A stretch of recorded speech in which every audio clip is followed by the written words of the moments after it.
Large area, suitable for agriculture. A country of great exploited potential. Home to rich countries and poor countries. Welcome to North America. Mr. B6000, oh, Mr. B6000, oh. Will include Greenland in this country because it physically belongs to North America. In order for this idea to be fulfilled, 16 countries must unite, namely, the USA, Canada, Mexico, Panama, Haiti, Jamaica, the Dominican Republic, the Bahamas, Guatemala, Belize, Honduras, El Salvador, Nicaragua and Costa Rica. Around 380 million people will leave northern of Mexican-American boarded, and about 200 million southern and Mexican boarded. So according to my mathematical abilities, the whole country would have about 580 million inhabitants, which would put North America in third place in the world just behind China and India. As for the ethnic composition, the situation is a bit more complicated.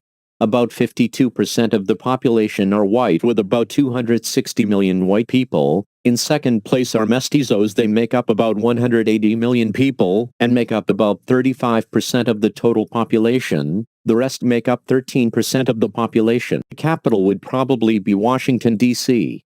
But the possibility that it will be Mexico City is not ruled out. Mexico City would be a good capital because it is far from other people's borders and far from the sea. So if someone tried to attack, it would take him a long time to get to Mexico City. But we will reckon that the capital is Washington, D.C., because it is the capital of the most populous state of this union. The 10 largest cities are Mexico City, New York, Los Angeles, Toronto, Chicago, Houston, Havana, Montreal, Philadelphia, Phoenix. The North American Union would have 30 cities with over 1 million inhabitants, of which 30 exactly 10 are in the United States. The area of North America is the most densely populated south of Pennsylvania. The largest city with its surroundings is Mexico City with almost 22 million inhabitants. As for the language, about half of the population would consider Spanish as their mother tongue and half would consider English. But 70% of the population of this union would understand English, especially the young population. When we look at the gross domestic product, we can see that this union would have the highest GDP in the world, almost twice as much as the second-ranked China, but this great wealth is not evenly distributed. GDP per person in the United States is $63,000 a year and in Haiti only $800 a year. Which brings us to the fact that Haiti is about 80 times poorer than the United States. That would rule great difficulties in this union.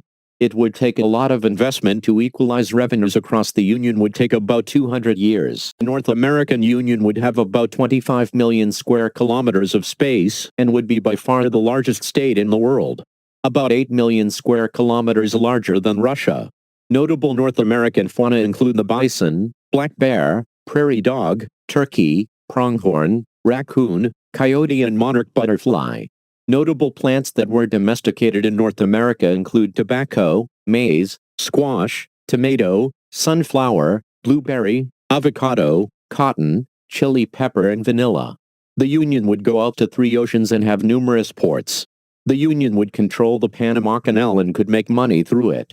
The vast majority of North America is on the North American plate. Parts of western Mexico, including Baja California, and of California, including the cities of San Diego, Los Angeles, and Santa Cruz, lie on the eastern edge of the Pacific Plate, with the 2 plates meeting along the San Andreas Fault.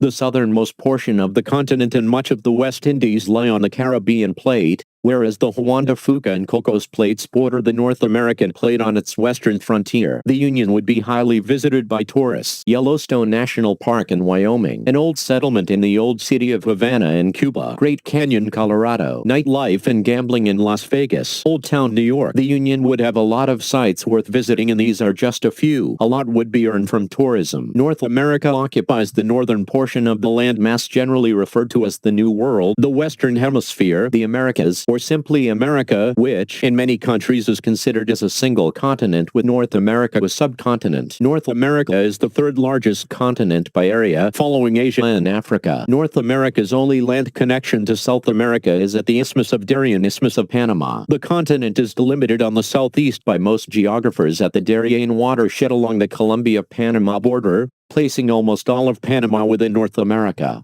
Alternatively, some geologists physiographically locate its southern limit at the Isthmus of Tehuantepec, Mexico, with Central America extending southeastward to South America from this point. The Caribbean islands, or West Indies, are considered part of North America.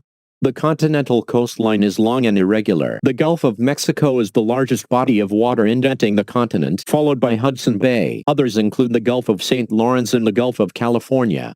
The economically richest parts of the Union would be the eastern United States and the two Canadian provinces of Quebec and Ontario. The largest companies headquartered in the Union are McDonald's, KFC, Burger King, Starbucks, Microsoft, Walmart, Amex, Pringles. Enough, brother. With its surface, this union would be the strongest in the world, and no one could compare with it. In my estimation, this scenario is almost impossible, given that Mexico and the United States do not agree on many issues. But these are the charms of alternative history. If you like the video, leave a subscribe and like. If not, leave a dislike. I don't care.